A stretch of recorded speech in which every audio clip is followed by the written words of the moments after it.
Não se turbe o vosso coração, credes em Deus, credes também em mim. Na casa do meu pai há muitas moradas, se assim não for, eu vou-lo teria dito, pois vou preparar-vos lugar. E quando eu for e vos preparar-vos lugar, voltarei e vos receberei para mim mesmo, para que onde eu estiver, estejais vós também. Muito bom dia, com a bênção, com a graça de Deus, que nessa manhã nós possamos sentir a atmosfera celestial ao nosso lado. Não sei onde você se encontra nesse momento, em casa, no carro, no trabalho ou em outro ambiente, mas o meu pedido a Deus é que a mão do Senhor esteja sobre a tua vida e sobre toda a sua família, e que no final do dia você retorne para casa regozijando, feliz, celebrando as vitórias que Deus irá conceder a você. Todos os dias nesse canal nós estudamos um capítulo da palavra do Senhor, e nessa manhã eu convido você a ter nas mãos a palavra de Deus no livro de Ezequiel, capítulo 45, o versículo 1. Quando, pois, repartirdes a terra por sorte em herança, fareis uma oferta ao Senhor, uma porção santa da terra. O comprimento dessa porção será de 25.000 côvados e a largura de 10.000. Ela será santa em toda a sua extensão ao redor. Nós, quando buscamos um Deus para servir, nós encontramos o Deus de Abraão, o Deus de Isaac, o Deus de Jacó, que ele também se torna o nosso Deus. Mas uma característica que claramente nós conseguimos enxergar nesse Deus, diferente de todos os outros, é que esse Deus, ele se denomina como sendo um Deus santo, e de fato ele o é. É ele que santifica todo aquele que se aproxima dele. Ele santifica tudo aquilo que nos pertence. Os presentes que ele nos dá são presentes santos. Da mesma forma, quando ele estava pedindo para que um santuário fosse construído em seu nome, ele santificou todo o santuário antes de fazer morada dentro desse santuário. Não é diferente com a nossa vida. Quando ele pede morada no nosso coração, primeiramente ele espera que nós vivamos uma vida santa para que nós nos tornemos o templo vivo da sua habitação. Esse Deus, ele gosta das coisas organizadas. Esse Deus não gosta de pessoas que vivem flertando com o pecado. Ele santifica todo aquele que permite ser santo aos seus olhos. Deus espera que os seus líderes sejam sábios em ensinar o caminho correto pelo qual eles devem seguir, o caminho certo e o caminho errado. Quando no versículo 1 nós encontramos Deus falando ao profeta Ezequiel que ele daria a terra como herança para os seus filhos, e essa terra deveria ser lançada à sorte para saber onde cada tribo, mais uma vez, elas passariam a habitar, Deus estava falando, olha, vocês precisam tirar uma oferta.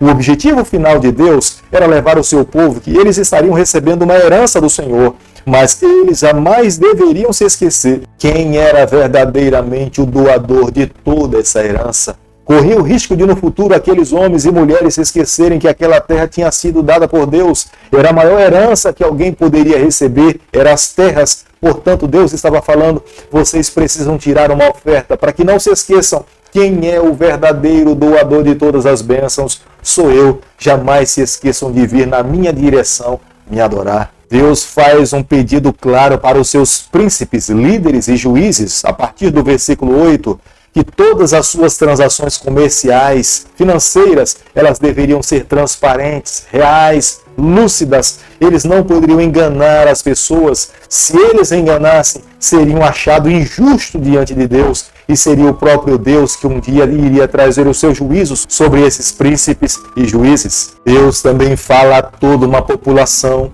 Se uma pessoa trabalhava uma jornada de um dia para receber os seus valores, ela não poderia enganar o seu empregador. Essa pessoa que era empregado deveria fielmente trabalhar as horas necessárias para que o seu salário fosse justo para ela.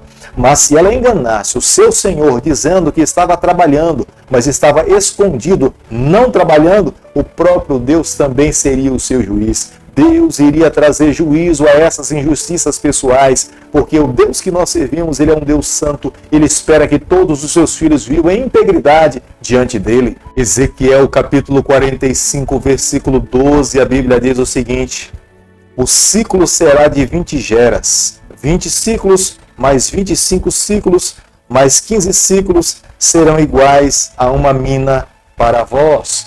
Deus estava dizendo qual o nome do dinheiro que eles deveriam comercializar, para que não fosse possível alguém fazer injustiça com os mais pobres, para que os ricos pudessem de fato pagar o que de fato devia aos seus trabalhadores. Deus olhava para todas as classes de pessoas e esperava que cada um recebesse o que fosse suficiente para viver uma vida feliz dentro da sua comunidade. Não há alegria no coração de Deus em olhar para essa terra e ver classes diferentes de pessoas recebendo valores diferentes, onde alguns trabalham pouco, recebem muito, onde outros trabalham bastante e recebem muito pouco, que não dá quase o suficiente para manter a ele mesmo e nem muito menos a sua família. Deus não se agrada com esse tipo de injustiça. Deus esperava que a distribuição de renda acontecesse de forma holística, onde todos pudessem ser abençoados pelo trabalho que desempenhava dentro da sociedade. A partir do versículo 18, Deus começa agora a descrever o tipo de festa que ele esperava que os seus filhos celebrassem diante dele. Deus não queria que as grandes festas que tinham acontecido no passado se tornassem esquecidas no coração do seu povo.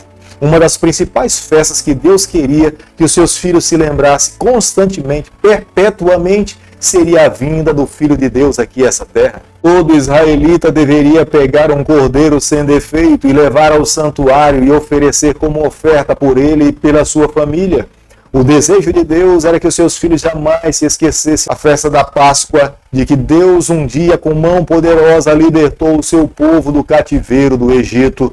Um dia ele mesmo enviaria Jesus Cristo em carne e osso aqui a essa terra. Nasceria de uma virgem, cresceria, morreria morte de cruz, a morte mais cruel que um ser humano pode suportar. Mas Jesus aceitaria morrer dessa forma para nos trazer libertação da condenação do pecado. Somente um Deus de amor, cheio de bondade e misericórdia, está disposto a tomar tamanha ação em prol dos seus filhos. Como nós podemos observar no versículo 19, como fala a lei mosaica, o dia da expiação, o sacerdote deveria pegar o sangue e aspergir no propiciatório diante de Deus. Mas, de acordo com as novas leis dadas por Deus ao profeta Ezequiel, esse sangue agora deveria ser aspergido na porta da casa, nas ombreiras, dentro do átrio e nos 4 cantos do altar. Como nós podemos observar no versículo 21, a festa da Páscoa era a principal festa.